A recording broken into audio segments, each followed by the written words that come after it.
신명기 7장입니다. 1절에서 16절까지의 말씀을 읽어드리겠습니다. 내 하나님 여호와께서 너를 인도하사 내가 가서 차지할 땅으로 들이시고 내 앞에서 여러 민족, 헷 족속과 기르가스 족속과 아모리 족속과 가나안 족속과 브리스 족속과 히위 족속과 여부스 족속, 곧 너보다 많고 힘이 센 7 족속을 쫓아내실 때에 내 하나님 여호와께서 그들을 내게 넘겨 내게 치게 하시리니 그때에 너는 그들을 진멸할 것이라. 그들과 어떤 언약도 하지 말 것이요 그들을 불쌍히 여기지도 말 것이며 또 그들과 혼인하지도 말지니 내 딸을 그들의 아들에게 주지 말 것이요 그들의 딸도 내 며느리로 삼지 말 것은 그가 내 아들을 유혹하여 그가 여호와를 떠나고 다른 신들을 섬기게 하므로 여호와께서 너희에게 진노하사 갑자기 너희를 멸하실 것임이니라. 오직 너희가 그들에게 행할 것은 이러하니 그들의 제단을 헐며 주상을 깨뜨리며 아세라 목상을 찍으며 조각한 우상들을 불사를 것이니라. 너는 여호와 내 하나님의 성민이라. 내 하나님 여호와께서 지상 만민 중에서 너를 자기 기업의 백성으로 택하셨나니 여호와께서 너희를 기뻐하시고 너희를 택하심은 너희가 다른 민족보다 수효가 많기 때문이 아니니라. 너희는 오히려 모든 민족 중에 가장 적으니라. 여호와께서 다만 너희를 사랑하심으로 말미암아 또는 너희의 조상들에게 하신 맹세를 지키려 하심으로 말미암아 자기의 권능의 손으로 너희를 인도하여 내시되 너희를 그 종되었던 집에서 애굽 왕 바로의 손에서 속량하셨나니 그런즉 너는 알라. 오직 내 하나님 여호와는 하나님이시요 신실하신 하나님이시라. 그를 사랑하고 그의 계명을 지키는 자에게는 천대까지 그의 언약을 이행하시며 인애를 베푸시되 그를 미워하는 자에게는 당장에 보응하여 멸하시나니 여호와는 자기를 미워하는 자에게 지체하지 아니하시고 당장에 그에게 보응하시느니라. 그런즉 너는 오늘 내가 내게 명하는 명령과 규례와 법도를 지켜 행할지니라. 너희가 이 모든 법도를 듣고 지켜 행하면 내 하나님 여호와께서 내 조상들에게 맹세하신 언약을 지켜 내게 인애를 베푸실 것이라. 곧 너를 사랑하시고 복을 주사 너를 번성하게 하시되 내게 주리라고 내 조상들에게 맹세하신 땅에서 내 소생에게 은혜를 베푸시며 내 토지 소산과 곡식과 포도주와 기름을 풍성하게 하시고 내 소와 양을 번식하게 하시리니 내가 복을 받음이 만민보다 훨씬 더하여 너희 중에 남녀와 너희 짐승의 암수에 생육하지 못함이 없을 것이며 여호와께서 또 모든 질병을 내게서 멀리하사 너희가 아는 애굽의 악질에 걸리지 않게 하시고 너를 미워하는 모든 자에게 걸리게 하실 것임이라. 내 하나님 여호와께서 내게 넘겨주신 모든 민족을 내 눈이 긍휼히 여기지 말고 진멸하며 그들의 신을 섬기지 말라. 이것이 내게 올무가 되리라. 아멘. 이스라엘이 가나안 앞에 도착했을 때 그 땅에는 이미 헷 족속과 기르가스 족속과 아모리 족속과 가나안 족속과 브리스 족속과 히위 족속과 여부스 족속 등 7 족속이 살고 있었습니다. 그들은 이스라엘보다 더 인구도 많고 군사력도 센 민족들이었습니다. 하나님은 이스라엘 백성들이 그들의 강함을 보고 겁을 먹을까 걱정이 되셨습니다. 그래서 모세를 통하여 다시 한번 하나님께서 이스라엘을 구하기 위해 애굽을 어떻게 하셨으며 이스라엘이 어떻게 해야 계속하여 돌봄을 받을 수 있는지를 가르쳐 주십니다. 하나님께서 이스라엘에게 하신 명령은 크게 3가지입니다. 언약하지 말라, 원주민들을 불쌍히 여기지 말라, 그들과 혼인하지 말라. 이 명령들을 오해 없이 이해하기 위해서는 신명기 사관과 함께 보아야 합니다. 하나님께서는 아브라함을 통해서 이스라엘 민족과 언약을 맺으셨습니다.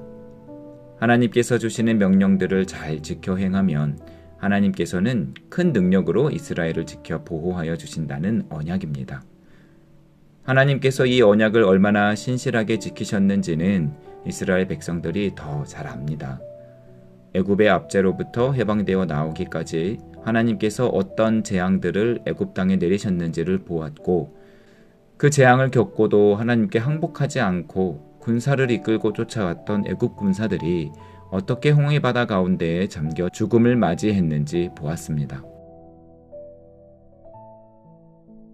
이스라엘은 스스로 노력하여 가꾸지 않은 가나안의 많은 농작물들과 이미 형성되어 있는 성읍 등 많은 혜택을 거저 받게 될 것입니다. 그런 점에서 그곳에 먼저 살고 있던 일곱 족속들이 억울하게 쫓겨나는 것이 아닌가 하는 생각을 할 수 있습니다. 하지만 하나님께서 이스라엘 백성들에게 그들을 불쌍히 여기지 말라 라고 말씀하시는 데에는 그만한 이유가 있지 않겠습니까? 아브라함의 때에 소돔과 고모라가 멸망당하기 전에 아브라함이 그 성읍을 위해서 기도했던 것을 기억하실 것입니다. 소돔과 고모라에 의인이 10명이 없어서 멸망을 당했습니다. 천사가 방문하자 그들을 간음하려고 사람들이 몰려왔던 것이 그 한 증거입니다. 소돔과 고모라가 하나님께 멸망당해도 변명할 여지가 없는 불의한 곳이었다는 뜻입니다. 가나안의 7 족속도 마찬가지입니다. 그들은 그들의 죄 때문에 하나님께 징벌을 당하는 것이기에 이스라엘이 하나님의 일을 방해해서는 안 되는 것입니다. 평화적인 언약을 체결하거나 불쌍히 여기거나 혼인하여 혈통을 섞음으로 하나님께서 하실 일을 방해하는 것을 하나님께서는 염려하십니다. 안타깝게도 이스라엘은 이 모든 일을 저지르지만 말입니다. 이스라엘이 간과한 것이 있습니다. 그들 역시도 하나님께 긍휼히 여김을 받고 있는 처지라는 사실입니다. 하나님의 언약이 따뜻하기만 한 것은 아닙니다. 이 언약에는 차가운 징벌 또한 포함되어 있습니다.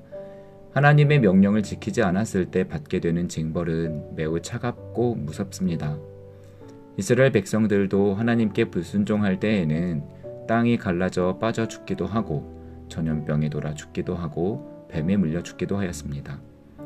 출애굽 1세대들은 여호수아와 갈렙을 제외하고 한 명도 가나안에 들어가지 못했습니다. 모두 불순종한 때문이었습니다. 모세도 예외가 아니었습니다. 하나님의 영광을 드러내지 않고 백성들과 다툼으로 인하여 약속의 땅 가나안에 들어가지 못하는 벌을 받았습니다. 그럼에도 이스라엘이 여전히 하나님의 돌보심의 혜택을 받고 있는 이유는 2가지 때문입니다. 이스라엘에 여전히 하나님께 순종하는 의인들이 소수 남아 있기 때문이고 하나님께서 하셨던 언약 때문입니다. 모세 그리고 그 뒤를 이어 여호수아와 갈렙이 하나님께 순종하면서 이스라엘 자손들이 하나님께로부터 멀어지지 않도록 힘써 이끌기 때문이고 오래전 아브라함과 맺었던 그 영원한 약속 때문입니다. 하나님은 어쩌면 당신 자신이 인간들을 포기하지 않기 위해서 일방적으로 약속을 정하고 아브라함에게 그 약속을 안긴 것인지도 모르겠습니다. 그렇게 하지 않는다면 노아의 때처럼 사람들을 포기하게 될까 보아서 말입니다. 그런 의미에서 우리가 지금 믿음으로 아브라함의 후손이 될 수 있었던 것이 얼마나 큰 은혜인지 감사해야 합니다. 우리에게는 그만한 자격이 없지만 하나님의 그 크신 의지 덕분에 우리는 은혜를 누리고 있는 것이고 하나님 앞에 정직하게 서서 순종하는 또 다른 모세, 여호수아, 갈렙들, 즉 위대한 의인들 덕분에 하나님의 돌보심을 더불어 누리고 있는 것인지도 모릅니다. 하나님 앞에서 이 은혜를 갚는 가장 좋은 방법은 내가 그 모세, 여호수아, 갈렙이 되는 것입니다. 모두가 세상의 힘을 보려고 할 때 하나님의 능력을 보고 모두가 잔꾀를 부리려 할 때에 올곧게 하나님의 법을 생각하고 모두가 하나님을 원망하고 오해할 때 하나님의 약속을 붙들어 마침내는 하나님께 순종하는 사람이 되는 것입니다. 여러분, 모세가 되십시오. 여호수아가 되십시오.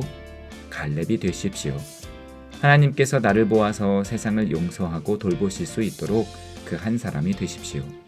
하나님이 아브라함에게 주셨던 축복, 너는 복이 될지라 라는 복이 바로 이 복이 아니겠습니까?